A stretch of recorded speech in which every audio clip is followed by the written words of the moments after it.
Hello, welcome to crystal salon. ક્યુ અને કેવું રાખવું છે આ વખતે હેરકટ? બસ જો અહીંયાથી લેયર્સ વાઇઝ, ઓકે અહીંયાથી નીચે લેન્થ બહુ શોર્ટ ન થવી છે, ઓકે બાકી અહીંયા સુધી ફર્સ્ટ લેયર આવે ને હા આ રીતે. બસ ઓકે, અહીંથી લેયરિંગ દેખાવાનું સ્ટાર્ટ થઈ જાય એ રીતે આપણે કરશું. રેડી? હા. અને ફ્રન્ટમાંથી ફ્લિક્સ કે કટ કરવી છે? ના, ફ્રન્ટમાંથી કાંઈ લોંગ જ હા રાખવાની? બસ આ side. ઓકે, બધા આ સાઈડ પાર્ટિંગ રાખવાનું હા, તમે? ઓકે. અને લાસ્ટ હેરકટ કરાવ્યો એને કેટલો ટાઈમ થયો છે? ડિસેમ્બરમાં.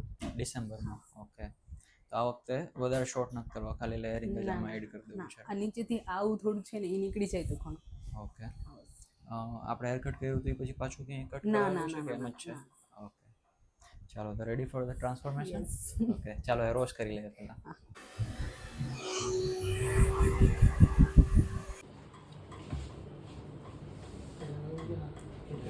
કેવો લાગ્યો? બહુ મસ્ત.